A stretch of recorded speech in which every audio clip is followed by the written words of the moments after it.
Yes guys, welcome back to another video. Welcome to the George Benson Football Channel for 6 things that we learned from Chelsea 2, Palmeiras 1. Chelsea are world champions. We did it. We didn't play well. It was bloody atrocious. Let's not sugarcoat any of this, but it is job done. The trophy cabinet is complete. We're the champions of the world. We are officially the best club in the world and nobody can argue with us right now. It's done. We did it. We've won it. It's a 2-1 win. We win with a penalty in the 117th minute in extra time, and it's Kai Havertz again.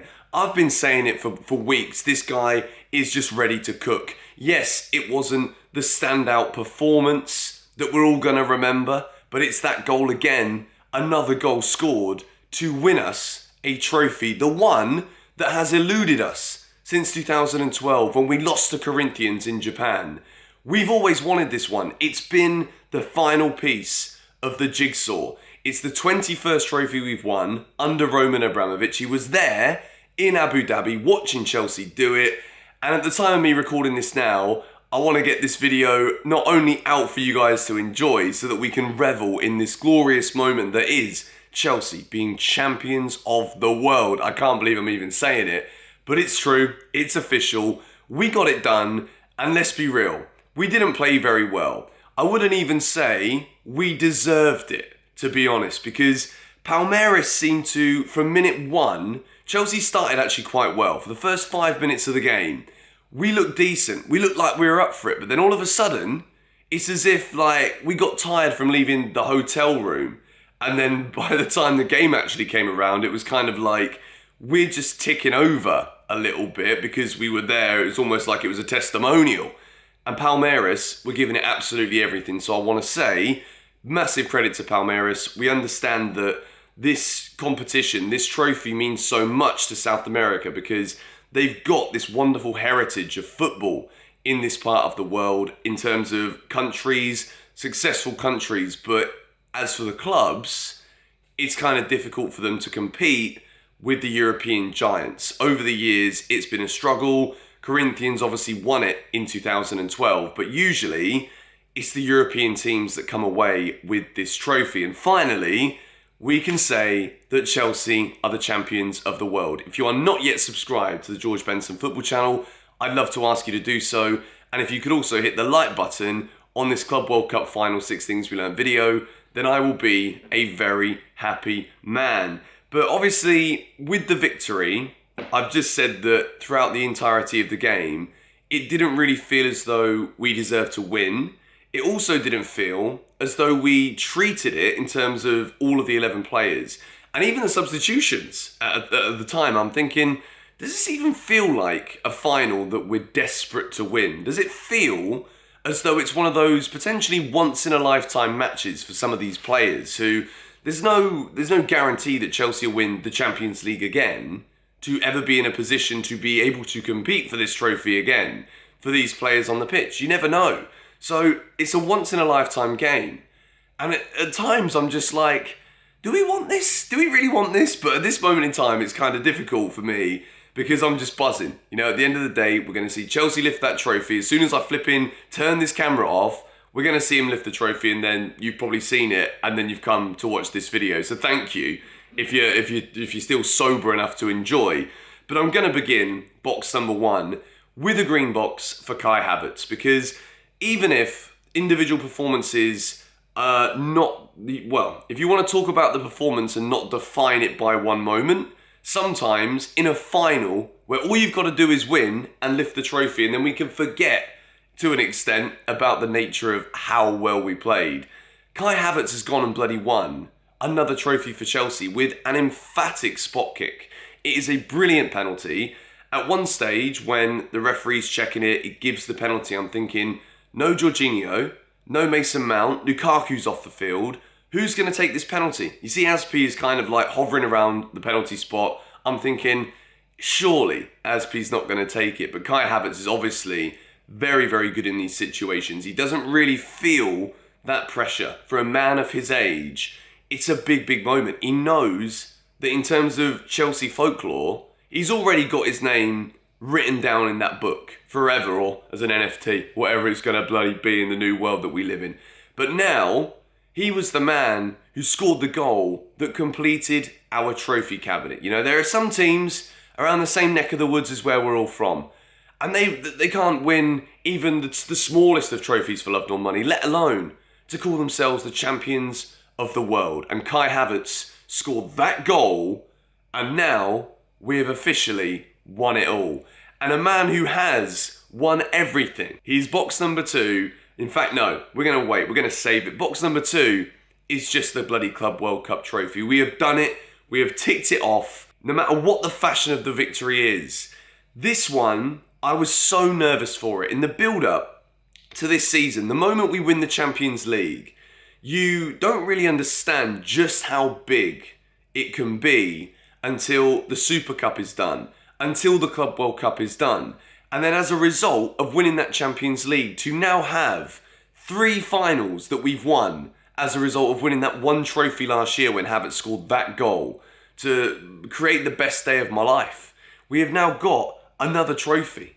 It's the Club World Cup. It is the undisputed champions of the world in club football. Do you understand just how big this is? For me, this is like, as a 27-year-old, I've now seen Chelsea win every single trophy that we've ever had a chance to win. This is a monumental occasion. It is a massive, massive moment. And yeah, I don't think it's going to sink in until the morning because it's now 3 a.m. I'm bloody tired. But we move into box number 3. There's still a lot more positives to go into.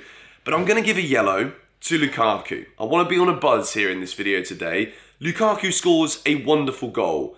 Up until that moment, I was frustrated. And the reason I've given him a yellow today, it could have been a green, and it seems like I'm scapegoating him for criticism here.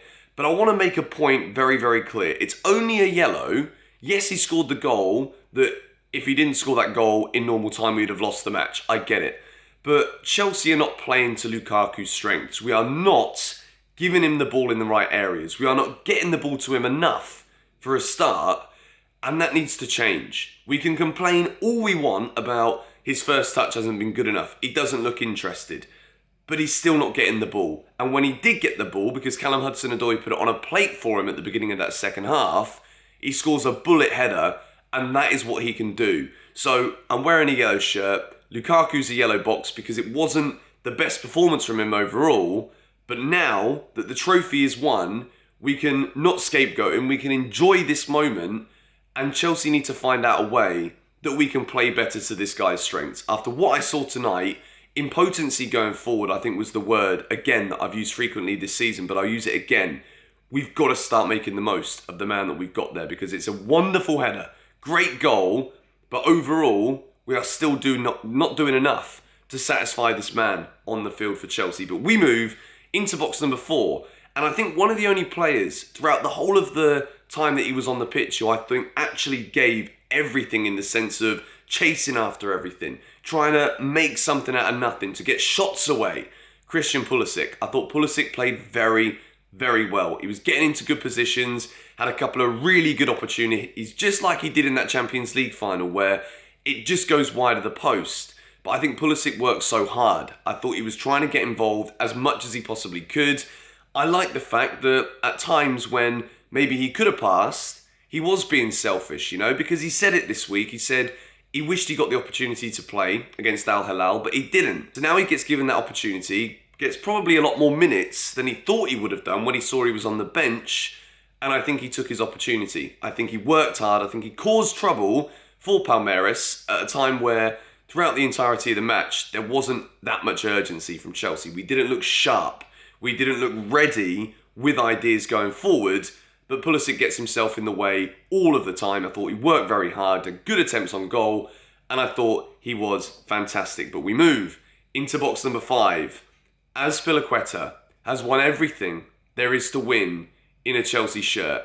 I absolutely love Azpi. I've criticised him over the past couple of years, thinking he's not as amazing game by game as he once was. But in moments like this, you know, it's about the emotion. It's about letting this trophy sink into us as fans, to understand how lucky we are to not only win the trophies, but to have got a player who's our captain, to take over from the greatest ever captain we've had at the club, John Terry. Azpilicueta's now won everything. he could have possibly won with Chelsea. And I think even if we can criticise he's not as good as Reece James in the wing-back position, we now play with wing-backs with Thomas Tuchel, who, by the way, he's gone and won another bloody trophy, hasn't he? Thomas Tuchel, this guy is a special, special manager. Azpilicueta is a special, special captain. And I want to end this by putting a red box for the overall performance, but smiling throughout the whole thing. Because in 6 Things We Learn, we never smile at red boxes. Red boxes are bad. But in the final box, the overall performance was whack.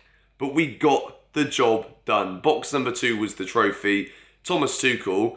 I thought some of the substitutions were interesting, but again, it doesn't matter. We are the world champions. Chelsea got it done.